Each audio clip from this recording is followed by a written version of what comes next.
नमस्कार सर। जी। सर मेरे पास अशोक लेलैंड का 200 शेयर है, हम्म 150 रेट पे ऊपर, और बैंक ऑफ इंडिया का है 150 शेयर 195 पे। तो अभी बैंक ऑफ इंडिया में काफी टाइम से होल्ड कर रहा हूँ, और ये इसका रजिस्टेंस है 100 के ऊपर। 100 पे आके फिर वापस नीचे जाता है, तो मैं क्या निकल जाऊँ उसको क्या? ओके, पहले एक एक लेते हैं। अशोक लीलैंड बहुत मजबूती के साथ इसने इस बार 165 वाला लेवल जहां बार बार अटकता था उसको पार किया और अब 173 पर ट्रेड कर रहा है। 150 की इनकी खरीद है। बहुत सारी इस पे कॉल्स, अभी कल भी एक इनको डिफेंस का ऑर्डर भी मिला है। कोशिश करूंगा कि 1:30 बजे वाले शो में हम लोग बात भी करें अशोक लीलैंड से। गौरव, पहले तो अशोक लीलैंड बताइए, बने रहना चाहिए इनको क्या? बिल्कुल बने रहना चाहिए। देखिए, एज अ डिस्क्लेमर हमने अपने क्लाइंट्स को सलाह भी दी है इसमें बाय करने के लिए 165 पे, एक टेक्नो फंडा रिपोर्ट के माध्यम से। और जैसा आपने सही कहा कि अगर टेक्निकली बात की जाए तो यहाँ पे एक वीकली ब्रेकआउट हमको देखने मिला है। 5 से 6 साल का वीकली ब्रेकआउट है, उसके ऊपर सस्टेन हो रहा है। तो यहाँ से एक अच्छी अपसाइड देखने मिल रही है। हमारे जो रिपोर्ट के टारगेट्स हैं वो 200 के हैं, जो 3 साढ़े 3 महीने के टारगेट्स के लिए हैं। लेकिन अगर कोई होल्ड करना चाहे कि मैं 1 साल 1.5 साल इसको होल्ड कर सकता हूँ, तो और बड़ी अपसाइड आपको देखने मिल सकती है। तो मुझे लग रहा है कि ये जो थोड़ा अंडर परफॉर्मर रहा है, अगर आप देखेंगे ओवरऑल कंपेयर कर लीजिए आप टाटा मोटर्स से या टीवीएस से या दूसरे को स्टॉक्स अगर आप कंपेयर करते हैं महिंद्रा महिंद्रा से, थोड़ा अंडर परफॉर्मेंस रहा है। वो अभी जो है मुझे लगता है कैचअप करेगा, तो काफी अच्छी अपसाइड आपको देखने मिल सकती है। तो अगर आपका नजरिया मीडियम टर्म का है तो 200 का लक्ष्य होगा आपके लिए, बिल्कुल बने रहिए। इस पे बने रहिए। साल 1.5 साल में और अच्छे मुनाफे होंगे आपको व्यास साहब। और इनका एक और शेयर है बैंक ऑफ इंडिया, इसमें क्या राय बनती है?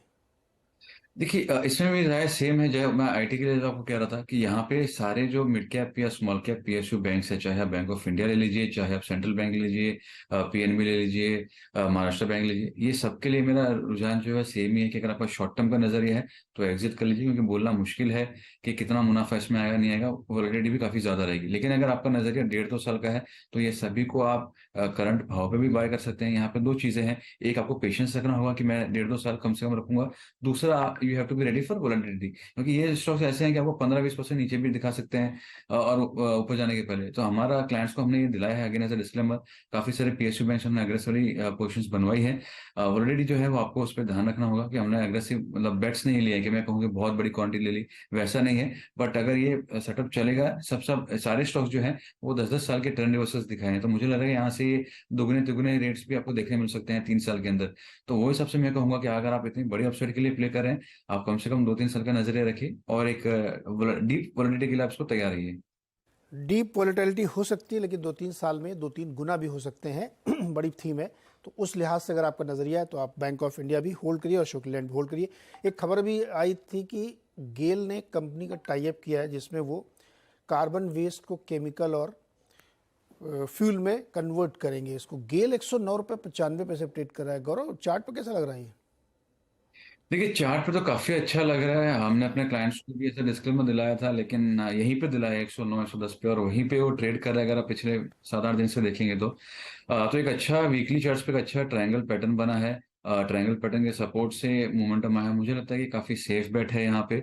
लेकिन देखिए, आपको स्टॉप लॉस फिर भी रखना चाहिए। हमने अपने क्लाइंट्स को 103 के स्टॉप लॉस दिलवाया है। इसके नीचे अगर सस्टेन अगर हो रहा है तो एग्जिट कीजिए। और एक अच्छा प्राइस स्क्वीज देखने मिल रहा है, जहाँ पे अगर आप देखेंगे जब ट्रायंगल होता है तो ऑलमोस्ट उसके जो दो छोर है वो जब टच होने वाले होते हैं, ये एग्जैक्टली वो लेवल्स पे आ चुका है। तो यहाँ से अगर मोमेंटम आएगा तो काफी फास्ट, काफी स्विफ्ट आएगा 125 वगैरह के लिए। तो आप यहाँ पे बाय कीजिए, स्टिक स्टॉप लॉस जरूर रखिए। और एज अ थीम दो चीजें हैं यहाँ पे, मैं पीएसयू थीम पे काफी बुलिश हूँ, पीएससी इंडेक्स पे मैं काफी बुलिश हूँ। ये दोनों का पार्ट है, तो मुझे लग रहा है कि यहाँ पे काफी अच्छी अपसाइड आपको देखने मिल सकती है। ओके, तो ये रहा है गेल पर। अच्छा, एक सवाल वरुण शुक्ला जी ने डाला है ट्विटर पे। इनके दो सवाल रहते हैं। एक तो यूको बैंक इन्होंने ले रखा है 69 रुपये पे, 69 शेयर ले रखा है 29 रुपये 80 पैसे पे। और एक लॉयड स्टील के 178 शेयर ले रखे हैं 26 रुपये 25 पैसे पे। दोनों पर राय बताइए सर। देखिए, यूको बैंक अगेन जैसे मैंने कहा कि ये जो पर्टिकुलर थीम जो है, I am very bullish on that. UCO bank में हमने देखा था कि एक अच्छा मोमेंटम ऑलरेडी आ चुका था। अभी उसने प्रीवियस ब्रेकआउट को रिटेस्ट किया। मैं कहूंगा 23 रुपए के स्टॉप लॉस से आप होल्ड कर सकते हैं। और ये सस्टेन अगर हो गया तो एक बार स्टॉक जो है फिर से 37-38 के लेवल्स दिखा सकता है। आपको अगेन शॉर्ट टर्म का अगर नजरिया तो आपको एग्जिट करना होगा। आपको कम से कम 1-1.5 साल इसके लिए देना होगा। सारे पीएसयू बैंक इनफैक्ट अगर आपको चाहिए कि मुनाफा बनाए तो आपको कम से कम 1 साल कंजर्वेटिव में कहूँगा आपको रखना पड़ेगा, तो आपको जाके इसका रियल जो कहते हैं स्ट्रेंथ वो आपको उसमें आपको देखने मिलेगी। तो 23 रुपये स्टॉप लॉस से आप एक बार इसके लिए होल्ड कर सकते हैं। इसको होल्ड करें। और ये जो लॉयड स्टील को स्टॉक है 26 रुपये 25 पैसे का। देखिए लॉयड्स से अगर मैं भाव देख पा रहा हूँ तो एक 32 रुपये का शेयर है, if I am not wrong वो है। तो वहां पे एक फ्रेश ब्रेकआउट हुआ है, जहां पे आप बिल्कुल इसमें बने रह सकते हैं। 28 रुपये के आसपास में ब्रेकआउट था, सस्टेन हो गया इसके ऊपर। तो एक बार स्टॉक जो है ये भी 36-37 रुपये आपको दिखा सकते हैं। ओके, अमित शर्मा जानना चाहते हैं क्रॉम्पटन ग्रीव्स इलेक्ट्रिक 500 शेयर है इनके पास 314 की प्राइस पे, क्या करें एक साल के लिए? देखिए अगर आपका शॉर्ट टर्म का नजरिया है तो आप इसको एग्जिट ही कर लीजिए, क्योंकि देखिए एक अच्छी गिरावट आई थी, उसके बाद में 295-297 तो बार बार आ रहा है, आपके कॉस्ट के बाजू में आ रहा था। तो अगर कोई भी उछाल अगर आती है 300 के आसपास में तो आप एक बार उसको एग्जिट कर सकते हैं। लेकिन अगर आपका नजरिया साल 1.5 साल का है तो मुझे लग रहा है कि यहाँ पे एक अच्छी अपसाइड आपको देखने मिल सकती है। लॉन्ग टर्म चार्ट्स में एक ब्रेकआउट को रिटेस्ट करके आया है, अपने एक फिबोनाची रिट्रेसमेंट्स को कवर करके आया है। तो यहाँ से मुझे लग रहा है कि अपसाइड जो है थोड़ी और देखने मिल सकती है और स्टॉक थोड़ा ऊपर जा सकता है। लेकिन अगर आपका नजरिया तो शॉर्ट टर्म का है तो 310 के ऊपर मुझे हर्डल लग रहा है काफी बड़ा। उसके ऊपर जब वीकली या मंथली क्लोज आएगी 310-315 तो फ्रेश एक्शन शुरू होगा। तो वो एंगल से आपको थोड़ा वेट करना पड़ेगा। तो अगर शॉर्ट टर्म का नजरिया है कोई उछाल अगर आती है तो एग्जिट के मौके देखिए। ओके, अशोक कोलकाता से जुड़ रहे हैं हमारे साथ। अशोक जी नमस्कार, बताइए क्या सवाल है सर? नमस्कार जी।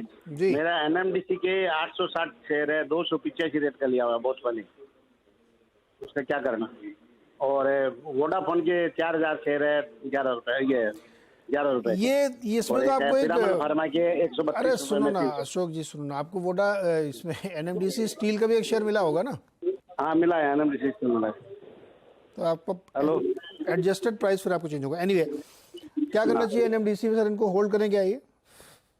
देखिए होल्ड कर सकते हैं। यहाँ पे अगर आप इसके वीकली चार्ट से अगर डेली चार्ट से अगर देखेंगे तो एक डबल बॉटम फॉर्मेशन हुआ है, फिलहाल नेकलाइन के ऊपर भी है।